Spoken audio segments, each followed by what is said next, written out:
ഇല്ല. ഹലാലും ത്വയ്യിബുമാവണം, ഹലാലാവണം, അത് അല്ലാഹു പൊരുത്തപ്പെട്ടതാവണം. അതേ നിങ്ങൾ ഭക്ഷിക്കാവൂ എന്ന് അംബിയാഇനോട് അല്ലാഹു നിഷ്കർഷിക്കുകയാണ്. വഅമലു സ്വാലിഹ, നിങ്ങൾ സൽക്കർമ്മം ചെയ്യുകയും വേണം, സൽക്കർമ്മം ചെയ്യണം. ഉലമാ പറയാ, തിന്നുന്നത് ഭക്ഷിക്കുന്നത് ഹലാലാകുമ്പോഴേ സൽക്കർമ്മം ചെയ്യാനുള്ള ഭാഗ്യമുണ്ടാകൂ എന്നാണ്. നമ്മൾ ഉപയോഗിക്കുന്നത്, നമ്മൾ അനുഭവിക്കുന്നത്, നമ്മൾ കഴിക്കുന്നത്, നമ്മൾ കുടിക്കുന്നത് ഹലാലാകുമ്പോഴാണ് വഅമലു സ്വാലിഹ, നിങ്ങൾക്ക് സൽക്കർമ്മം ചെയ്യാൻ അല്ലാഹു തൗഫീഖ് തരികയുള്ളൂ. അതുകൊണ്ട് ജീവിതത്തിൽ സൂക്ഷ്മത എന്ന് പറഞ്ഞ ഒരു ഭാഗം മുസ്ലിമീങ്ങളായ ആളുകൾ വളരെ കൂടുതൽ മനസ്സിലാക്കേണ്ടത് തീർച്ചയായും അത് സാമ്പത്തികമായ ഇടപാടുകളിലൂടെയാണ്. എനിക്ക് തോന്നുന്നു ഒരു 2.5-3 മണിക്കൂറെങ്കിലും ചർച്ച ചെയ്യാനുള്ള ഒരു വിഷയമാണിത്. നമ്മുടെ സമയം നമുക്ക് എത്ര കിട്ടുമോ ആ പരിധി വരേക്ക് നമുക്ക് ഈ വിഷയം കൊണ്ടുപോകണം. ഏത് വിഷയത്തിലും സൂക്ഷ്മത. മുത്തനബി സല്ലല്ലാഹു അലൈഹി വസല്ലം തങ്ങൾ ഒരു വഴിയിലൂടെ കടന്നു പോവുകയാണ്. അവിടെ ഒരു കാരക്ക വീണ് കിടക്കുന്നു.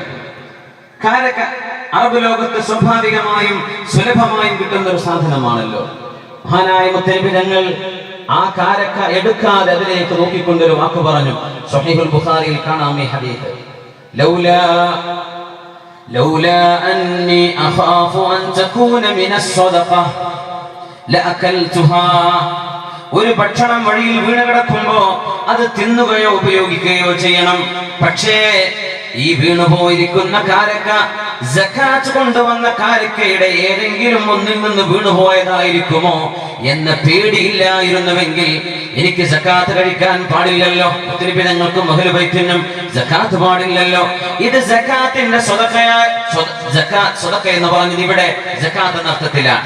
സകാത്തിന്റെ ഭാഗമായി വരുന്ന കാരക്കയാണോ എന്ന് പേടിച്ചത് കൊണ്ടാണ് ഞാനത് എടുക്കാത്തത്. അല്ലായിരുന്നുവെങ്കിൽ ഞാനതെടുത്ത് ഭക്ഷിക്കുമായിരുന്നേനെ എന്ന് മുത്ത് റസൂലുള്ളാഹി സ്വല്ലല്ലാഹു അലൈഹി വസല്ലം തങ്ങൾ പറഞ്ഞത് അവിടുത്തെ പ്രിയപ്പെട്ട അനുചരൻ അനസ് ബിൻ മാലിക് റളിയല്ലാഹു അൻഹു ഒരു കാരക്ക കാണാൻ, അത് എടുക്കാൻ പറ്റുമോ ഇല്ലയോ? പടച്ചവനെ, ഇത് എന്റേതല്ലല്ലോ, എനിക്ക് കഴിക്കാൻ പറ്റാത്തതാകുമല്ലോ. ഇത് സകാത്തിൻ്റെതാണെങ്കിലോ സകാത്ത് നമുക്ക് പാടില്ലല്ലോ. മുത്തനബി ഞങ്ങൾക്ക് സകാത്ത് ഉപയോഗിക്കാൻ പാടുള്ളതല്ല. അഹ്ലുൽ ബൈത്തിന്റെ സകാത്തില്ല. മുത്തനബി ഞങ്ങൾ പറയാ, അല്ലായിരുന്നുവെങ്കിൽ ഞാനിതെടുത്ത് ഭക്ഷിച്ചേനെ എന്ന്. ഇത് ഈ ഒരു ഹദീസ് ജീവിതത്തിന്റെ എല്ലാ ഭാഗത്തേക്ക് നമുക്ക് കൊണ്ടുവരാൻ കഴിയും.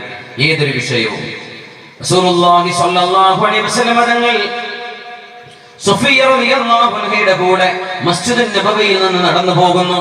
അതിൽ റമദാനിന്റെ രാത്രിയിലാണ്. സഫിയ്യ ബിൻത് ഹുവൈയ്യ റളിയല്ലാഹു അൻഹ മുത്തനബി തങ്ങൾ മസ്ജിദുൻ നബവിയിൽ ഇഅ്തികാഫിരിക്കുമ്പോ ഹബീബിനെ കഴിക്കാനുള്ള ഭക്ഷണവുമായി വന്നിരിക്കുകയാണ്. ഹബീബിനെ കഴിക്കാനുള്ള ഭക്ഷണവുമായി വന്നിരിക്കുന്നു.